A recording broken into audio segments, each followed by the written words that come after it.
हाँ जी, नमस्कार, जय हिंद। मैं आदर्श कुमावत आप सभी का राजस्थान क्लासेस के यूट्यूब प्लेटफॉर्म पर बहुत बहुत स्वागत करता हूँ। तो आइए दोस्तों, आज हम बात करने वाले हैं। वैसे आप सभी को पता है कि 5 बजे हम लोग विज्ञान पढ़ते हैं और आज आपके लिए प्रीमियर ऑफलाइन क्लासेस जो दे रहा हूँ, तो आपको इस क्लास के एंड तक जुड़े रहना है और इस मॉडल पेपर को देखना है कि आप कितने सवाल सही कर पाते हैं। और ये प्रश्न, आधे प्रश्न जो मैंने बनाए हैं और आधे प्रश्न एग्जाम्स में पूछे गए हैं दोस्तों, ठीक है। ओके, तो ये आपकी, अगर आप पहली बार हैं राजस्थान क्लासेस पर, तो ये आपका टाइम शेड्यूल है। सुबह 7 बजे होती है क्लास, 9 बजे इंडिया जीके होती है, 1 बजे करंट जीके होती है, अभी 5 बजे जो है सामान्य विज्ञान है, रात को 9 बजे हमारी राजस्थान जीके होगी।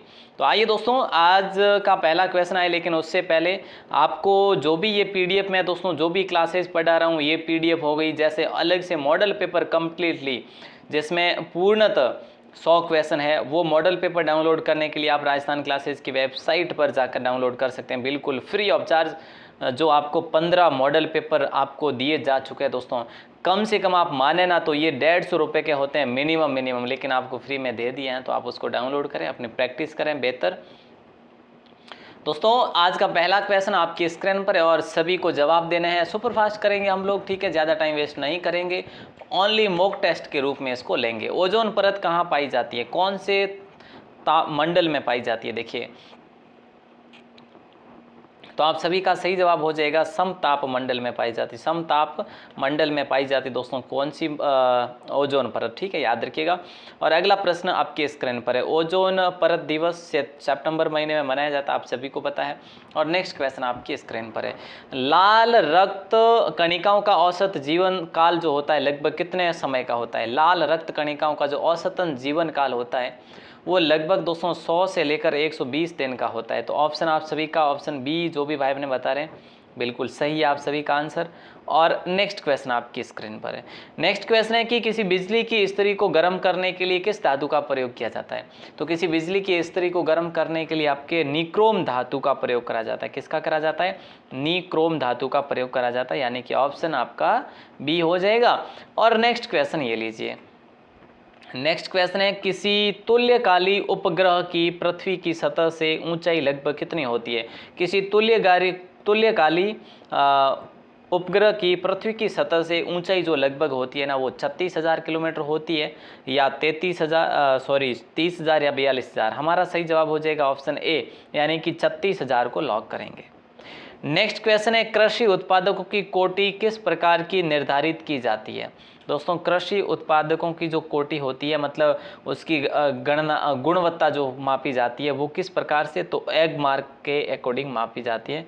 राइट आंसर आप सभी का हो जाएगा ऑप्शन सी। अगला क्वेश्चन आपकी स्क्रीन पर है। वाहनों के अग्रद्वीप हेडलाइटों में किस प्रकार के दर्पण का इस्तेमाल किया जाता है?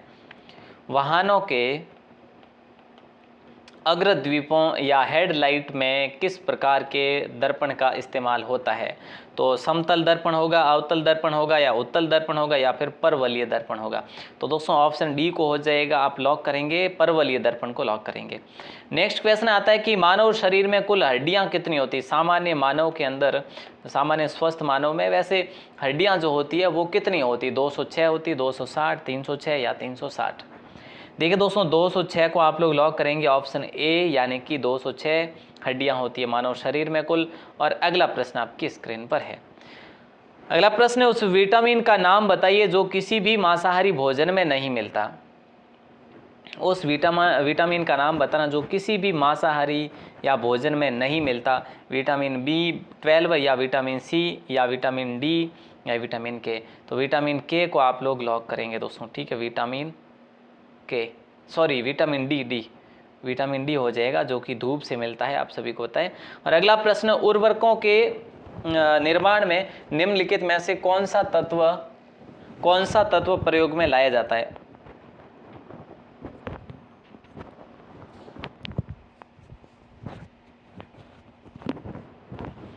जल्दी से आंसर बताइए क्या होगा। उर्वरकों के निर्माण में निम्नलिखित में से कौन सा तत्व प्रयोग में लाया जाता है? तो पोटेशियम लाया जाता है, यानी कि ऑप्शन आप सभी का राइट आंसर क्या हो जाएगा? ऑप्शन डी हो जाएगा। अगला क्वेश्चन आपकी स्क्रीन पर आता है। प्राकृतिक रबड़ किसका बहुलक है? देखिए दोस्तों, प्राकृतिक रबर जो है ना, ये किसका बहुलक है? आइसोप्रीन का बहुलक है, या स्टाइरीन का, या एथिलीन का, या ब्यूटाडाइन का। तो प्राकृतिक रबर किसका बहुलक है? तो आइसोप्रीन का रबर है, आइसोप्रीन का बहुलक है, याद रखना। अगला क्वेश्चन आपकी स्क्रीन पर है, ए ऑप्शन को आपने लॉक करा है। अगला क्वेश्चन आपसे पूछा जा रहा है, सूर्य की सतह पर हाइड्रोजन के अलावा दूसरा कौन सा तत्व बहुतायत के रूप में पाया जाता है? सूर्य की सतह पर हाइड्रोजन के अलावा भी एक दूसरा तत्व पाया जाता है, और उस तत्व को हम लोग कहते हैं हीलियम कहते हैं। ठीक है, तो ऑप्शन ए यहाँ पर भी आपका सही जवाब होगा। और अगला प्रश्न आपकी स्क्रीन पर है। अगला क्वेश्चन आपसे पूछा जा रहा है, निम्नलिखित में से कौन सा एलपीजी का प्रमुख घटक है? देखिए दोस्तों, निम्नलिखित में से कौन सा एक एलपीजी का प्रमुख घटक है? Methane, butane, propane, ethane. आप कहेंगे सर ऑप्शन सी को लॉक करेंगे। एलपीजी का मुख्य घटक तो प्रोपेन है, यानी कि ऑप्शन सी आप सभी का सही उत्तर हो जाएगा। और अगला प्रश्न, IUCN द्वारा प्रमुख संकटग्रस्त जीवों को कितने वर्गों में वर्गीकृत किया गया? IUCN दोस्तों द्वारा प्रमुख संकटग्रस्त जीवों को कितने वर्गों में वर्गीकृत करा है?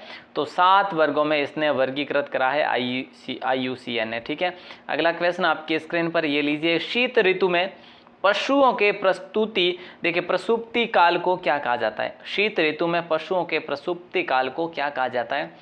तो हम लोग एस्टिवेशन कहेंगे, रीजेनरेशन कहेंगे, या म्यूटेशन कहेंगे, या फिर हाइब्रिनेशन कहेंगे। ऑप्शन डी को आप लोग लॉक करेंगे। और अगला क्वेश्चन आपकी स्क्रीन पर है कि निम्नलिखित में से कौन सा सर्वोत्तम विद्युत चालक है? इनमें से कौन सा सर्वोत्तम विद्युत चालक है? दोस्तों ये आपसे सवाल किया जा रहा है, तांबा, लोहा, चांदी, एल्यूमिनियम। आप कहेंगे सर निम्न में से कौन सा सर्वोत्तम विद्युत चालक है? तो इनमें से चांदी सर्वोत्तम विद्युत चालक है दोस्तों, उसके बाद तांबा, उसके बाद लोहा, सोना। ठीक है, अगला क्वेश्चन आपकी स्क्रीन पर आता है। अगला क्वेश्चन कह रहा है कि रक्त के स्कंदन हेतु कौन सा विटामिन आवश्यक है? रक्त के स्कंदन हेतु कौन सा विटामिन आवश्यक है? Vitamin B, vitamin C, vitamin K, या विटामिन ई। रक्त के स्कंदन हेतु कौन सा विटामिन? तो दोस्तों ऑप्शन सी को लॉक करेंगे, यानी कि ऑप्शन बी है जो विटामिन सी, रक्त के स्कंदन की बात करें, विटामिन के को लॉक करेंगे। मैं भी कहाँ घूम गया, विटामिन के को लॉक करेंगे, यानी कि ऑप्शन सी। ठीक है, option C vitamin K. Okay दोस्तों, अगला क्वेश्चन आता है, मधुमक्खियों के प्रजनन एवं प्रबंधन को क्या कहा जाता है? मधुमक्खियों के प्रजनन, प्रबंधन, या फिर मधुमक्खियों के अध्ययन को क्या कहा जाता है प्यारे दोस्तों? तो वही हो जाएगा जो एपीकल्चर हम लोग पढ़ रहे हैं। यहाँ पे ऑप्शन डी को लॉक करेंगे। और इस क्वेश्चन को हमने अलग अलग फॉर्मेट में जितना भी पढ़ा है ना, ये सारे के सारे प्रश्न एग्जाम्स में पूछे गए हैं। अगला क्वेश्चन, निम्नलिखित में से किसको किसी कोशिका में अचल संपत्ति माना जाता है? किसको, इनमें से किसको कोशिका में अचल संपत्ति माना जाता है? तो दोस्तों कार्बोहाइड्रेट को लॉक करें या फिर प्रोटीन को लॉक करें, ये बताओ आप लोग। कार्बोहाइड्रेट को लॉक करें या प्रोटीन को? सर कार्बोहाइड्रेट को लॉक करिए, ऑप्शन ए हो जाएगा आप सभी का राइट आंसर। और अगला प्रश्न ये लीजिए। अगला क्वेश्चन आपसे पूछा जा रहा है दोस्तों, ये कह रहा है कि भूमि का जल मूल रोमों तक किस दबाव से पहुंचता है? भूमि का जल मूल रोमों तक किस दबाव से पहुंचता है? तो दोस्तों सही जवाब वायुमंडलीय नहीं होगा, केशी का दबाव भी नहीं होगा, ये हो जाएगा परासरण दबाव। परासरण दबाव को लॉक करेंगे, यानी कि ऑप्शन सी को लॉक कर देंगे। अगला क्वेश्चन ये लीजिए, यूरेनियम विखंडन की सतत प्रक्रिया को जारी रखने में किस कण की जरूरत होती है? यूरेनियम विखंडन की सतत प्रक्रिया को जारी रखने में किस कण की जरूरत होती है? ऐसा प्रश्न आपसे कर लिया जाता है, तो आप लोग क्या करेंगे? न्यूट्रॉन करेंगे सर। ओके, बहुत बढ़िया, यानी कि ऑप्शन सी को आप लोग लॉक करेंगे। अगला क्वेश्चन आपकी स्क्रीन पर है। देखिए प्यारे विद्यार्थियों, अगला क्वेश्चन है, पेट्रोल की स्फोटक रोधी गुणवत्ता बढ़ाने के लिए निम्नलिखित में से किसे इस्तेमाल किया जाता है? पेट्रोल की स्फोटक रोधी गुणवत्ता बढ़ाने के लिए निम्नलिखित में से किसे इस्तेमाल किया जाता है? तो ट्राईमेथिल शीशे को, या फिर टेट्रा एथिल शीशे को? दोस्तों ऑप्शन ए को यहाँ पर भी आपका सही जवाब माना जाएगा। नेक्स्ट क्वेश्चन ये लीजिए। नेक्स्ट क्वेश्चन है कि भाई जंग से बचाने के लिए लोहे से बने पानी के पाइपों पर जस्ते की परत चढ़ाने को क्या कहते हैं? इसको गैल्वेनाइजेशन भी कहते हैं, गैल्वेनाइजेशन भी कहते हैं, इसको यशदकरण भी कहते हैं, यशदकरण या यशदीकरण भी कह लो। तो ऑप्शन डी को लॉक करेंगे दोस्तों आप सभी लोग, ठीक है। और अगला प्रश्न आपकी स्क्रीन पर दे रहा हूं, चलिए क्या हो जाएगा राइट आंसर। पास में मोबाइल को साइलेंट रखना चाहिए था मुझे, लेकिन खैर कोई बात नहीं। तो अब राइट आंसर इसका क्या होगा, जंग से बचाने के लिए लोहे से बनी पानी के पाइपों पर जस्ते की परत चढ़ाने को क्या कहा जाता है। दोस्तों आपसे सवाल किया जा रहा है, राइट आंसर क्या हो जाएगा इसका, यशदीकरण हो जाएगा, ठीक है। ओके सर हो जाएगा। अगला क्वेश्चन आपकी स्क्रीन पर है कि निम्नलिखित में से विटामिन ई का अच्छा स्रोत कौन सा है। निम्नलिखित में से विटामिन ई का सबसे अच्छा जो स्रोत है ना दोस्तों, इनमें से कौन सा है, ये आपसे सवाल किया जा रहा है। और आप सभी का राइट आंसर जो हो जाएगा वो हो जाएगा ताज़ी सब्जियां। क्या हो जाएगा, ताज़ी सब्जियां जो है विटामिन ई का सबसे अच्छा स्रोत है। नेक्स्ट क्वेश्चन आपसे पूछा जा रहा है कि निम्नलिखित में से कौन सा प्रक्षेपास्त्र जो है भूमि से वायु में जाने वाला प्रक्षेपास्त्र है। तो त्रिशूल होगा राइट आंसर। भूमि से वायु की ओर जाने वाला, वायु से वायु की अगर पूछा जाए तो आपको सवाल किया जाएगा भूमि से वायु में जाने वाला जो है ये आपका त्रिशूल है दोस्तों। और वायु से वायु वाला भी आगे आएगा प्रश्न। अगला क्वेश्चन आपसे ये कह रहा है कि भाई एंजाइम होते हैं, ये सवाल आपका यहाँ पर एक इससे पहले भी हमने पढ़ा था मेरे ख्याल से, मैंने उसमें आपको आंसर कमेंट सेक्शन की और ध्यान देते हुए गलत बता दिया होगा। तो एंजाइम जो होते हैं ना वो प्रोटीन होते हैं दोस्तों। ऑप्शन ए नहीं, बी भी नहीं, सी भी नहीं, ऑप्शन डी को लॉक करेंगे। अगला क्वेश्चन आपकी स्क्रीन पर है, मानव शरीर की सबसे बड़ी मिश्रित ग्रंथि कौन सी है। देखिए दोस्तों मानव शरीर है और इसमें सबसे बड़ी जो ग्रंथि है ना मिश्रित ग्रंथि, वो कौन सी है। बोले सर यकृत करें या फिर अग्न्याशय करें। यकृत कर लो बिना टाइम वेस्ट किए। आइए मेरे साथ, अगला क्वेश्चन आपकी स्क्रीन पर ये लीजिए, सबसे अधिक अपवर्तनांक वाला आंख का अंग कौन सा है। सबसे अधिक अपवर्तनांक वाला आंख का अंग जो है ना वो है दोस्तों लेंस। जो भी भाई अपने लेंस बता रहे बिल्कुल सत्य बात है। और अगला प्रश्न ये लीजिए, पोलियो की रोकथाम के लिए पहली प्रभावी वैक्सीन किसने बनाई थी। दोस्तों पोलियो के रोकथाम के लिए पहली प्रभावी वैक्सीन किसने बनाई। हालांकि पोलियो मुक्त देश बन चुका है भारत, ठीक है। तो ऑप्शन है जो आपका बी हो जाएगा, जोनस ई साल्क ने बनाई थी। और अगला प्रश्न आपकी स्क्रीन पर है, वायु में हाइड्रोजन जब जलने लगती है तब पैदा करती है। देखो वायु में जब हाइड्रोजन जलती है तो क्या पैदा करती है, अमोनिया करती है, जल करती है, मीथेन या कार्बोनिक अम्ल। तो दोस्तों ऑप्शन बी को लॉक करेंगे, यानी कि जल को आप सभी लॉक करेंगे। और किलोवाट घंटा एक यूनिट है। देखिए दोस्तों किलोवाट घंटा एक यूनिट है, किसका यूनिट है, ऊर्जा का है, बल का है, संवेग का है या फिर शक्ति का है। आप कहेंगे सर ये ऊर्जा का है, यानी कि किलोवाट घंटा एक यूनिट है, किसका है, ऊर्जा का है दोस्तों। ऑप्शन ए आप लॉक करेंगे। और अगला प्रश्न आपकी स्क्रीन पर है और जल्दी से आंसर बताइए क्या होगा कि सर निम्न में से किसको आरबीसी का कब्रिस्तान भी कहा जाता है। इनमें से किसको आरबीसी का कब्रिस्तान कहा जाता है, आरबीसी का कब्रिस्तान। तो दोस्तों प्लीहा को कहा जाता है।